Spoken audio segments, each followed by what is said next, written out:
Hey everyone, welcome back to Works Garage. Today I will be installing the IAG Performance coilovers, and I will be letting you know why I think these are a good choice for street and track use. Let's get started.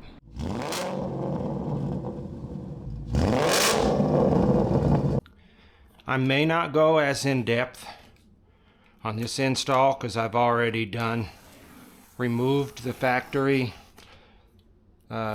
McPherson struts and shocks on the back before, so I may not give you a full-on step-by-step. May just be an overview. No need to hash up what I've already hashed up. You can check that video if you need the further steps. It was a lowering spring install for RSR downs. I'm going this route. Going to see what the difference is, the hype is for the coilovers. Again, this is the IAG Performance, and it's built by Fortunato. It's a special spec to IAG.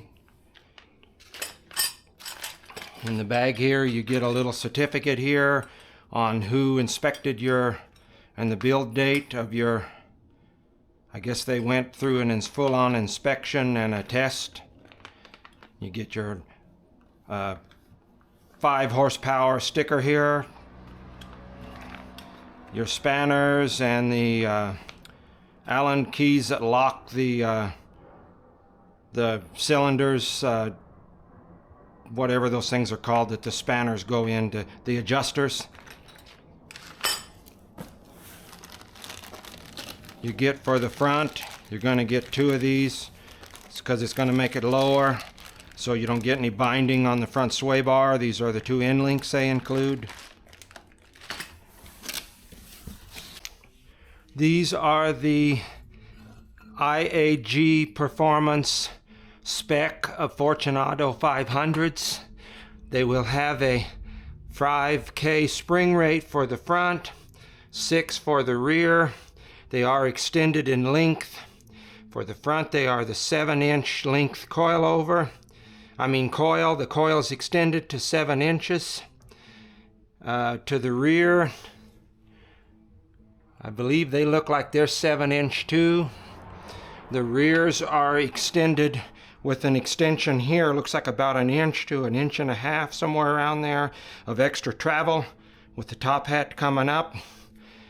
It supposedly gives you a better ride because you're not bottoming out as much on your springs or on your shocks.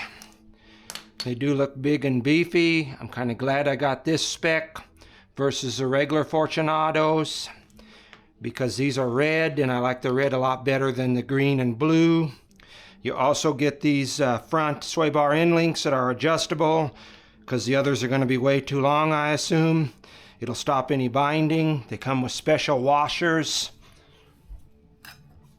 If you can see here, the special washer has a little insert here, a little divot up, so if you lose these, you won't be going back. Can't just go to the auto parts store and get some of those. What we'll need to do here now to start is, of course, you'll need to adjust your preload. They say on the McPherson strut, which is what this car has on the front, you want to spin this collar down to preload this by 1/4 of an inch. So we'll need to measure from here to here, from the top of the coil to the bottom of the coil, making sure it's 6 3/4. On the rear here, it'll be 1/8 of an inch. Preload we'll need to set. They do not come with any preload on them, I do not believe. So they indeed all are 7 inches here. Front and rear. So you will use the included Allen key to loosen this collar here. That line right there is above the rubber to the coil. Go into the coil here. You need to do the same thing over on the other front strut. Oh, and then you'll want to lock it down with the little Allen wrench here so you don't run into any issues with it turning on you. On the rears, you will take this down from 7 inches to 6 7/8. These go down by 1/8 with 1/8 preload on them. and then tighten down the little Allen key again to lock the collar. Believe I've got it there right now. Looks to me like it. This time I'm going to start up on the front. Of course, you need your car up on the jack and jack stand and remove the wheels. I'm going to start by removing this guy here, just like I did last time with the needle nose to pop it out. This sensor here out of the top and bottom here off the strut. Then you're going to take a 17 to remove the end link, and a 19s on both sides here to remove this top strut bolt, and the bottom is a 19 again. I believe these up here are 14s. You'll remove these at the very end, loosening all but taking 2 out and leaving 1 loose to get it out easily. You will also need a Allen number 6, or the sway bar end link will start spinning and you will not be able to get the 17 off. Also, don't forget to get your little 12 millimeter out and get the brake line off. After loosening everything, the bottom 19, be very careful. The spindle will come towards you and start to fall. You need something here to hold it up. I used a bucket. And then we'll go up here to the top, remove these 3 here with a 12, leaving this one loose so you can hand spin it off and pull it out. And be very careful getting it out through here and out. And this is a massive difference, as you can see, from the coilover to the factory strut. Of course, now keep in mind this has a RSR super down on it, so it's a little bit shorter than what the original factory OEM coil is, but it's still a massive difference. Now, I will be selling these locally if you're in the Denver area, only the coils, because I want to keep the factory strut and spring. If you're in the Denver area and want to buy these, hit me up. They're currently on back order everywhere. I had to import them from Japan. I'm going to start with leaving these apart here by the 2 inches that they came, and we're going to see what the height of the car will be, if it's massively tall or where I like it and where to go from there. So I'll need to lock this guy down too now. Take off your little rubber nipples here. For now, maybe we'll put them back on when it's in the car. I'm not sure if those are for shipping or if they're for looks. So I'm gonna make sure that this continues to stay this way. This is your adjustment for your camber. One thing to note here is that ABS, the brake line, and the sway bar bracket are set up special for each side. They're the opposite of each other. So make sure you're putting the right one on the right side and the left one on the left side. Before reinstallation of the coilover, you'll need to remove your OEM sway bar end link and reinstall the included new adjustable sway bar end link. Now, in reinstalling these end links, remember how I told you earlier in the video they gave you a special washer with a little lip on it? The lip will go in like this, making it flat. These end links, by the way, they also do not have a Allen key on the head here like the others did. Looks like you'll put a wrench on here to make sure you're getting it tight from the back side, open-ended. And of course, when reinstalling the 2 strut bolts, make sure to put a little red Loctite on the 19 millimeter bolts, and the big fat one goes in the top and the thinner one goes in the bottom down there. For reinstallation, you'll want to jack up your lower control arm so that the bolts are in the loaded position so that everything gets torqued properly. For the 2 strut bolts at the bottom here, the big boys, the 19s, those will be torqued to 114 foot-pounds.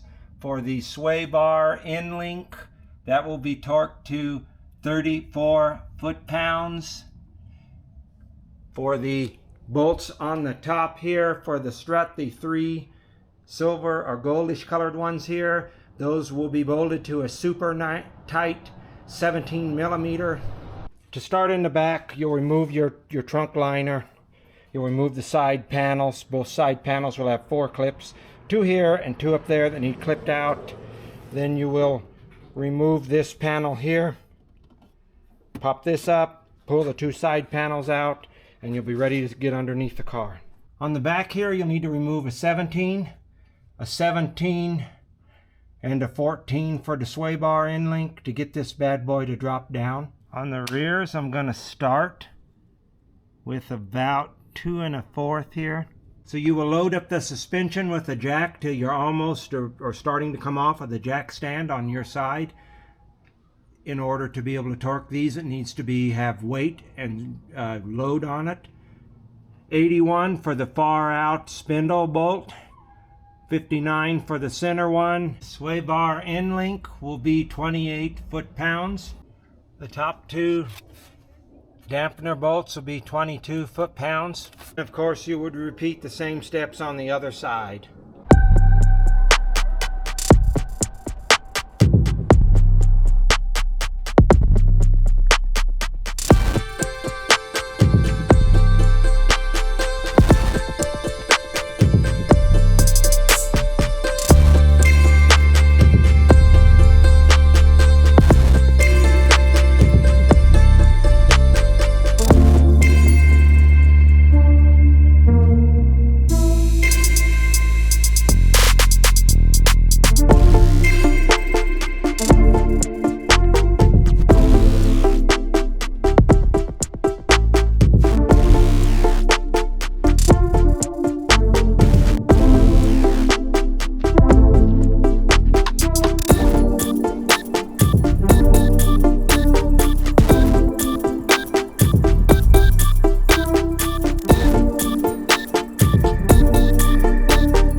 Been a few days here since the coilover install, and it's a lot of work.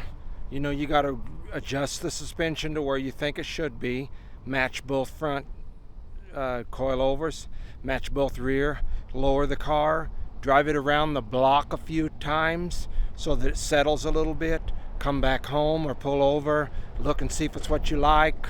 If it's not what you like, then you got to repeat, rinse and repeat. It may take several times of doing all this, so it is time consuming to get to the height that you want, but it is very much worth it. I think it came out very good. Of course, I'm here on a little bit of a slope, so it's going to look a little different on each side here. But the driver's side, here it is.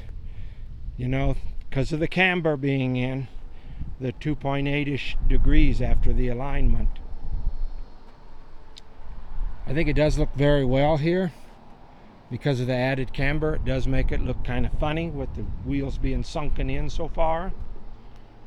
So I do agree that's going to need to be addressed with some new wheels. But maybe I'll go with a different spacer in the meantime. The rears look really good. I mean, the front is where it's worse, I think. But again, that's a car guy thing where they like more of a flush fitment. But I do think it still looks very good. Now, I could have went lower and I could have went more aggressive. I chose not to be super aggressive. I think it's maybe an inch in the front and an inch in the rear lower. Now, it could be more aggressive. When I measured it from the center of the hub here to the top here was 13. I believe factory when I measured it, it was 14, so that's about an inch in the front. In the rear, it's at 13 and a half-ish, and I believe the rears were about 14 and a quarter or 14 and a half-ish. Can't quite remember. They were somewhere around there. So it's about an inch lower in the rear and an inch lower in the front. I think this is where I want it. Ultimately, I want the best of both worlds. Now when I get a bigger tire and wheel on here, it will look better, but this is what I've got right now. So I got to work with it, with what's in the budget. As you car guys know, playing with your cars, modifying your cars is not cheap. And especially when I make these videos every week. It's not a cheap thing. I'm not a sponsored channel. I'm just a guy out here doing it, trying to show others what they can do with their GR86 or with their car in general. I would like to thank you for watching today's video. Please comment, like, and subscribe. And remember, treat others how you would want to be treated. Have a good week.